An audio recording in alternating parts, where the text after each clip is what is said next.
All right, I believe we're live. So, welcome to the channel.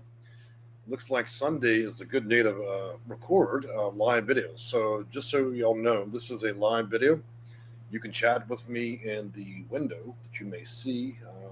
If you're on a mobile phone or a laptop, desktop, so on, or your TV. If you can't, I can't tell you much about it. I've always been at the recording end. So, a few introductions. I am the owner of Section8Consulting.com. Most people know me by reputation on YouTube and Google. I probably have about 10 years on YouTube, 20 years across the internet, and work with probably anywhere from a little under to a little over 1,000 clients a year. I also work with several hundred landlords in all 50 contentious states, including Puerto Rico and Hawaii.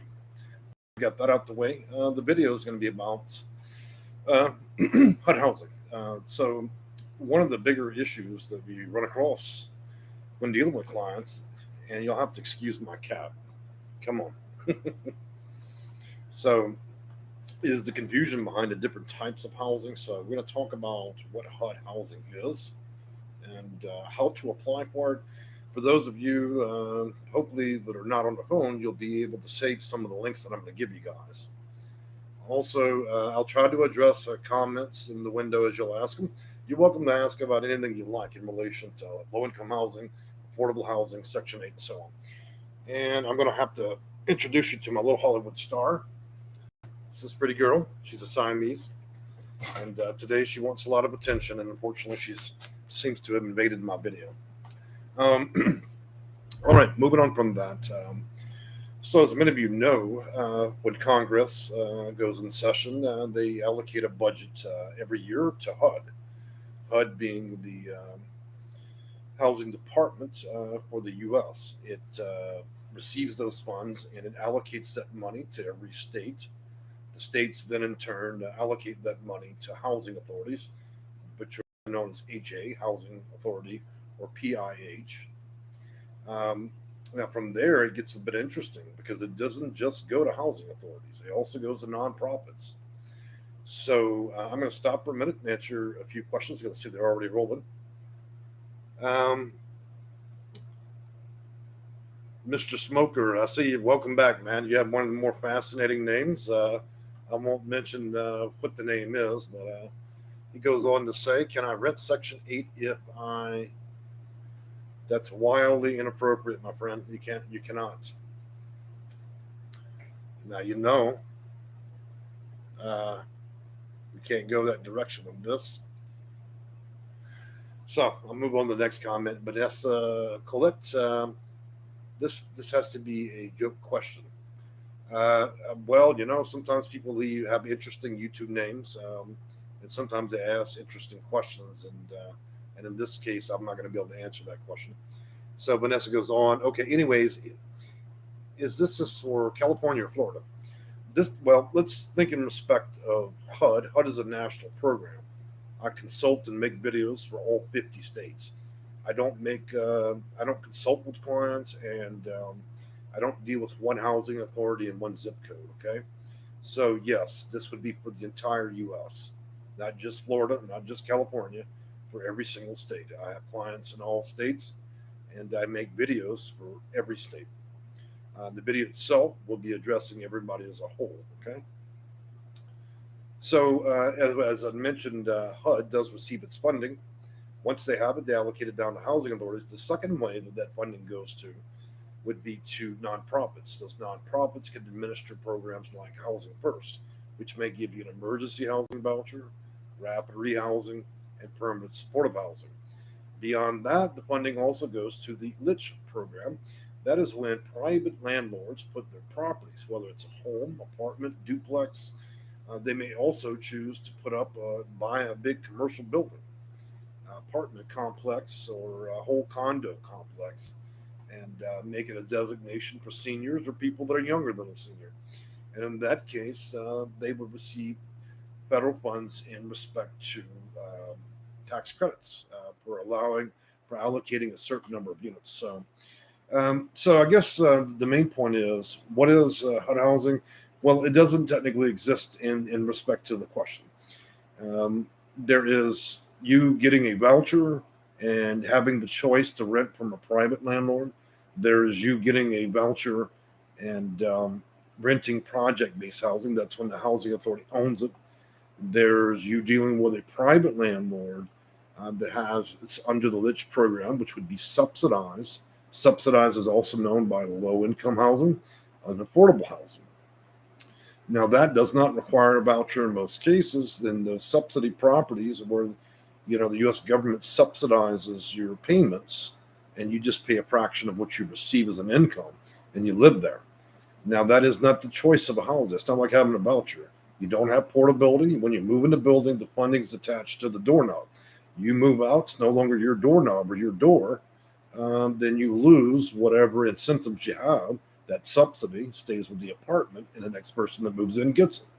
So you have to start all over. So as you can see, you can pursue vouchers, which gives you the choice to rent anywhere, including with properties that are owned by the housing authority and properties that are owned privately.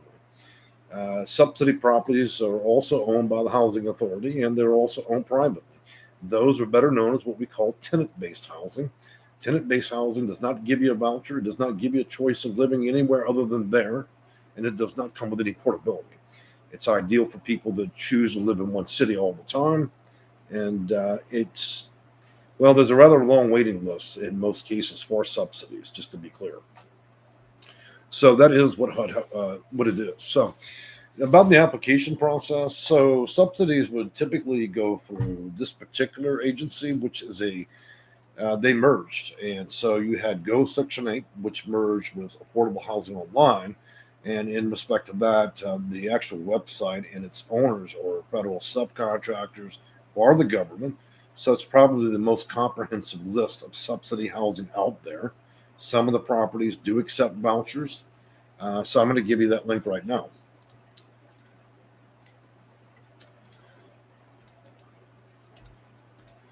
Now, open your live chat and paste. There you go. So you'd want to save that link for subsidy only. It means you do not have the choice. It's not about a voucher. You apply directly at the property. There's no magic involved in that. Either you're low income or you're not, and either they grant you living there or not, and then they request that you pay a certain percentage of the money that you make as the rent. Okay, it works completely and separately and completely different than a voucher does. Now, second to that, if you prefer to have the choice, have portability, and want to pick where you live more or less, then I would suggest utilizing this list. This is where you apply at housing authorities. That is a federal database of every known housing authority in America. You can search by state, then you search by county. Please do not try to put zip codes and all that in there. Just search by county. How do you apply? Well, you either walk in or you call them, and if they have vouchers to give, then they ask you to fill out a pre-application. A pre-application is to determine possibly whether or not you've been a resident of the city greater than 12 months, and they would probably want to take a look at your income to see if you qualify. Outside of those two things, they're probably not going to ask about anything else. So that's like a process to eliminate. Now, if they become interested in your application and there's nothing barring you from those two first questions, they'll send you the primary application, which are questions including preferences. This is where they ask you questions about your age, whether you're a senior, 62 and older, whether you're a United States veteran, whether or not you are a victim of domestic violence, whether or not you're disabled, whether or not there's a lot of different preferences. Now, the more of these that you have, the better chance you have of getting a voucher. Now, there are some preferences that have a great deal more power than other ones, and also there are what they call special use vouchers. That special use circumstances would be a situation where you get a referral before you apply for the voucher. So let's talk about that briefly. There are two cases that I'm familiar with where special use does play a part. One, if you have if you have a crisis with your mental health, and this is ongoing and something that greater than 12 months, then if you're receiving psychiatric therapy, you're talking to a psychiatrist, or a psychologist or so on, they could make that recommendation by letter, which would go back door to the housing authority, then would greatly increase your case. If you are a survivor of domestic violence, okay, and this is being tried in court, and you speak to the district attorneys at that county office, that county district attorney can write a letter that will be sent back door to the housing authority and give you a very strong referral. It does not require the housing authority to be open, does not require the housing. It doesn't matter if they have an open list, a closed list, or even answer the phones. You understand that county hospitals that treat you for psychiatric issues, that's a county office talking to a county housing authority. There's a lot of power with this reference, special preference vouchers, okay? To be clear, every housing authority in America, in most cases, keep between 10 and 15% of all vouchers in reserve. That's even when they will bullface. You get on the website, say, "Hey, we're closed. We haven't been giving out vouchers since 2001," but they do. They just don't tell most of you guys. Those are what special use are for. Also, circumstances that may involve FEMA, the Justice Department, federal witnesses, and other natural disasters, and even wartime. For instance, with Ukraine. Now, I want to be clear that the people that may come as a refugee from war are probably not going to be intersecting and utilizing the same vouchers that the mainstream Americans would be, okay? So those of you out there, have it in your mind that they're going to utilize the Section 8 system. They're probably not. There's special funding for that, and they probably would be offered actually better housing than what you would be offered through the housing authority. Well, that was a mouthful, right? So let's take a look at some of these questions here. Felicia Ford, hello, new to your channel and finally caught your live show. Well, I appreciate that. I'm glad to see you, Felicia. It's been at random. This has been a tough year. I about worked myself to the bone. January, February, and March, plus I had an Arkansas trip. Then we just moved from our home. And I got to tell you, I've been more exhausted and having erratic times for videos. But typically, guys, y'all will find that I have videos on Tuesdays, Thursdays, and Sundays. And it may be at 11 a.m. in the morning, or it may be around 6 p.m. at night. And you should always keep in mind, I'm in the state of Texas, so it will always be Central Standard Time. If you're in California, that means it'll be about two hours early. If you're up there on the East Coast, up there by New York, that means you guys will be an hour ahead of me. Okay, always got to keep the time zones in mind. Queen Bella, thank you very much. You're very welcome. Good afternoon, Mary. How are you? Good to see you in the live chat. Silver Fox, Mr. J, can I send you an email? I don't get the notification here in the channel. Let me explain the YouTube methodology, how they do things. So YouTube does not send out a notification to everybody. They've always been that way. They will only send out a notification to roughly 15% of all the people that actually have subscribed to the channel. And I don't know why they do that. And so that's the big problem with YouTube. They just won't do it. So only 15% of you might actually get a notification. I would trust in one thing, guys. Tuesdays, Thursdays, and Sundays. And another thing I'm going to put up here is my community page. Typically, before I decide to do this, I post this on our community page, which is a lot like a Facebook page, except it's built into YouTube. So if y'all want to take a look at this real quick, let me see if I can find it.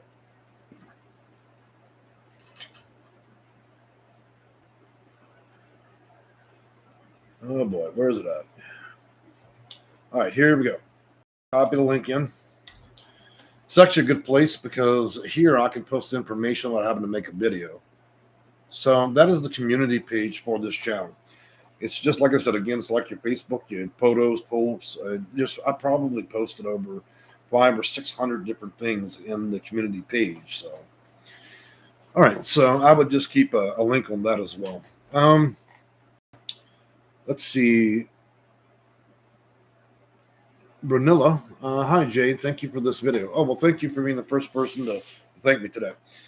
So now that we kind of got into a little bit of what HUD housing is and what it's not and how it's separately funded, we'll just recap that when you deal with a housing authority directly, they have the option to A, give you the housing choice voucher. That voucher is just like a ticket, okay? So let's discuss what this voucher means. A lot of you have gotten used to calling vouchers different things. There is one voucher. So, as a representation, I'm going to use the sticky. Here's that voucher.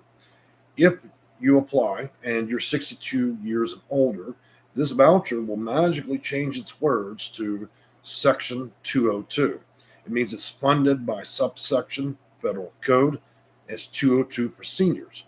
Then, if you were to apply and say you were 18 to 61 and not considered a senior yet, the voucher and its funding where it would pull from would be 811, subsection 811 federal code. And what that would say is basically you're a person with a disability. Now, this voucher can also change to many different things as well. It doesn't have to be just those two. It could also be just a plain mainstream voucher, no disability.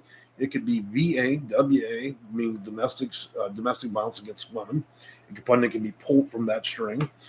It could also be HOPWA, HOPWA, which means persons surviving with HIV or AIDS. And we could go on many, many different times. So this voucher, when you apply for a voucher, the housing authority determines what string will be attached to it, thus changing what this is. Now, the other thing that we should pay attention to is the housing authority doesn't just give out these vouchers. It also has its own properties. They own the property. Not only the person giving you a voucher, but they can also be your landlord if you want. When a housing authority owns its own property and you move into that property, that is the very definition of what we call project-based housing, which means there's no voucher involved. You moved into the project and you lived there. Now, the reverse of that is when a private landlord owns the building, apartment complex, and you apply there, it then becomes tenant-based housing. Okay? Now, if you use the same building and they're not using the lich tax credits, then it becomes a situation where you do a request for tenancy, you bring your voucher to that private landlord, and then it's just a normal scenario where you're using a voucher. So you see there's different methodologies. I always say that wrong. All right, and then let's go addition to this. The housing authority, again, is not the only person that can issue a voucher. You have what they call Continuum of Care, better known as Housing First. It contains three possibilities for you guys. The first possibility is it's not county run, it's a nonprofit that uses federal funds from HUD. It has one, the emergency housing voucher for those that may be imminently homeless or are already homeless. It also has a different voucher, so this thing can change names depending on how you score, and may offer you what they call permanent supportive housing, which means they, as a practicality, pay most of your rent and electricity. I would call it the equivalent to what we discussed earlier, the Section 811. Now, beyond PFH, you have what we call rapid rehousing. Rapid rehousing is a fast solution. It's for young people that probably don't have disabilities, and what it does is after assessment, you score enough points on their metric, and then they grant you rapid rehousing. And it's a descending payment, which means the maximum latitude you get is between 1 month and 2 years. And the first couple of payments, they'll pay all the rent. And then say you get to the fourth month, and they'll say, well, you know what? We've been paying all $1,000 of your rent. Now, starting on month number 4, we're going to reduce the amount we paid to $900. So you see the payments descending. It starts to vanish. And then over that course of a year or possibly even 2, it will liquidate, which means eventually you're just paying your own rent and then they exit you. That is not an ideal voucher for folks that may be on fixed incomes, that are senior, that are disabled, or otherwise. These are people that have, by virtue, probably survived the pandemic and things have gone terribly wrong. They need assistance temporarily, and they may do so. All right, well, another mouthful. Take a sip of my coffee.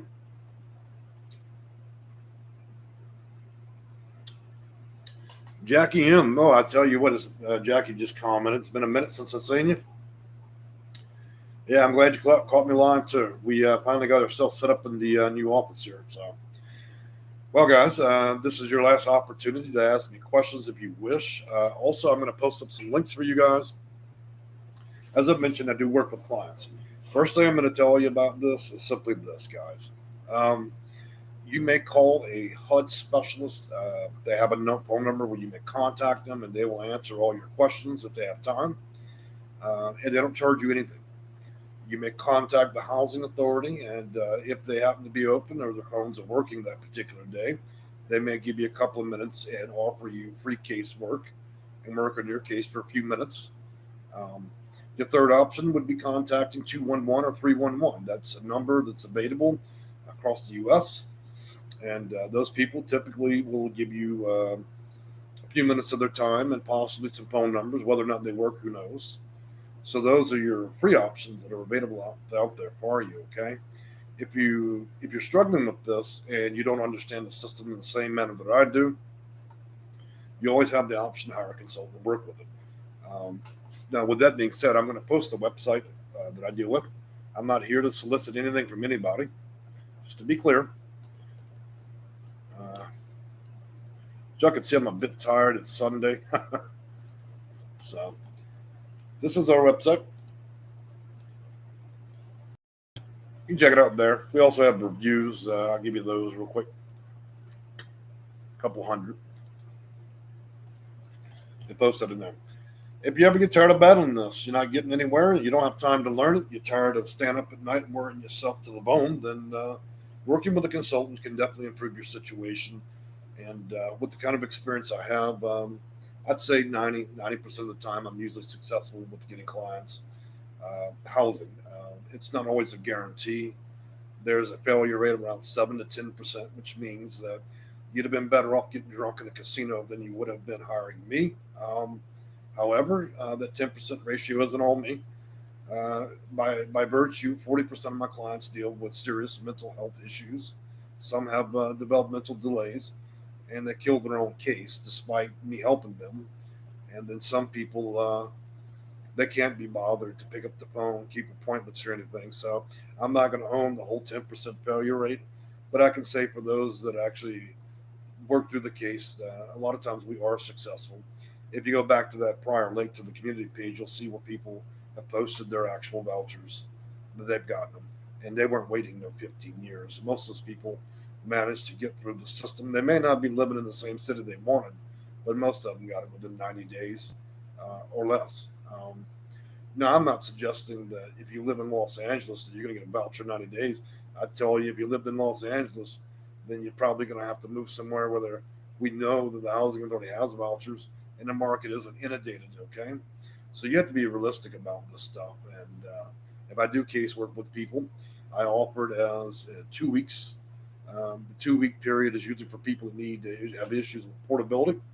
4 weeks is a standard amount of time if you don't in crazy places like Orange in LA or New York, and some places in Jersey and Maryland, and some places in Florida as well. And I also offer 90 days for the most complex places out there. It's always y'all's decision whether or not you utilize my services and the amount of time that you use. Those are not packages. They're simply a segment of time that I'm working with a client for better or worse. That's all it is. There's nothing in between it. I think they all have adequate descriptions as far as the booking is concerned. All right, moving on from that. It doesn't look like anybody else has any questions, so I'm going to give a few more updates. As we're moving to summer, as I mentioned in my previous video yesterday, things are getting very serious. And what we're seeing now is about 70% of all housing authorities are closed. At least they're no longer wanting to answer the phone. Um, we all are well aware that rents have skyrocketed. They're going up again. They're steadily climbing. We're in a gigantic housing bubble, in my opinion, and it's driving rents and everything else crazy. And just so everybody knows, summertime is when everybody decides, oh, wow, today is, I just figured I had a whole year to think about it. I think I need a voucher because the butterflies are out in the summer. Look, everybody's like ants. They like to do stuff during the summer.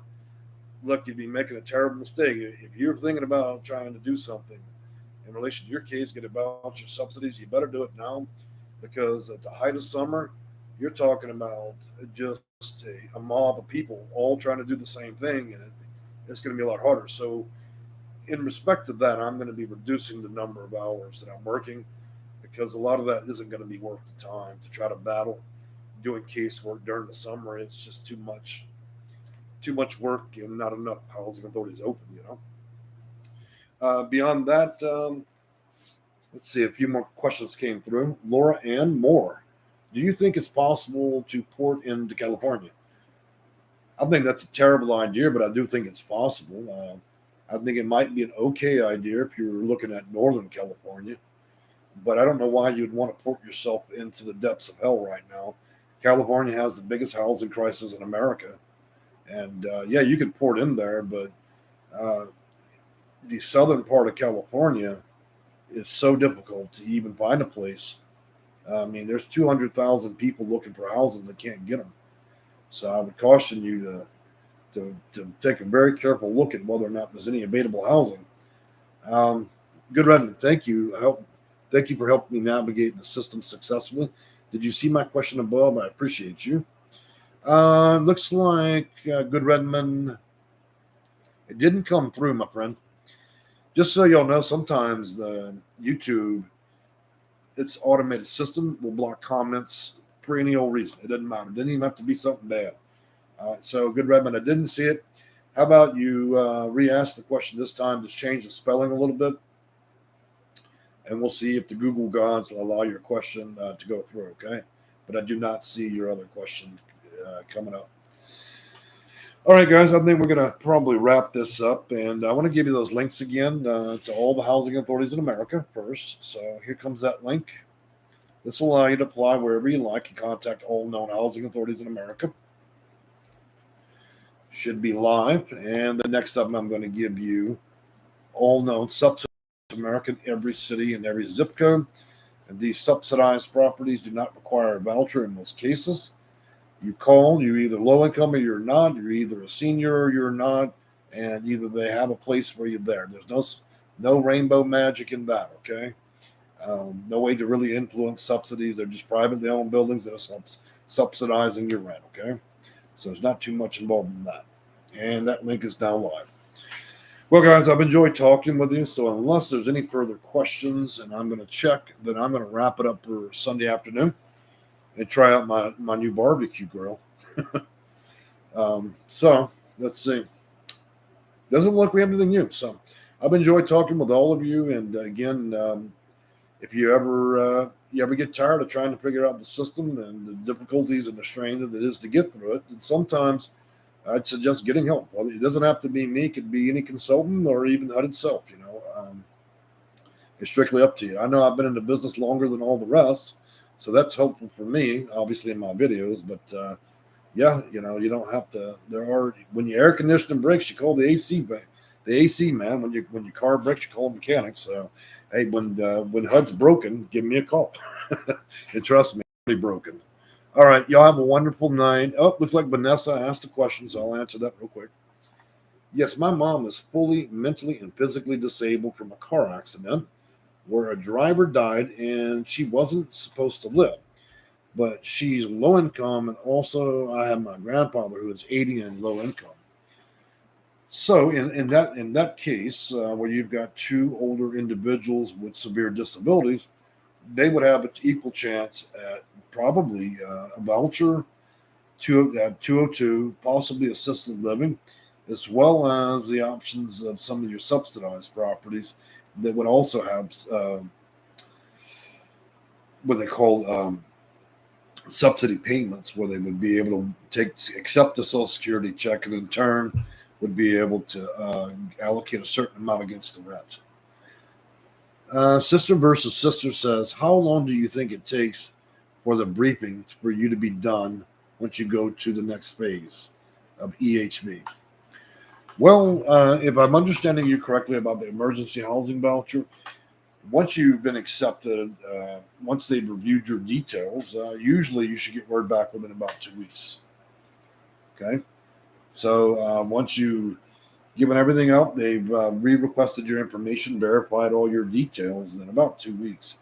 But then again, we are in pretty perilous times with the pandemic, so I can tell you that sometimes this stuff's taking longer.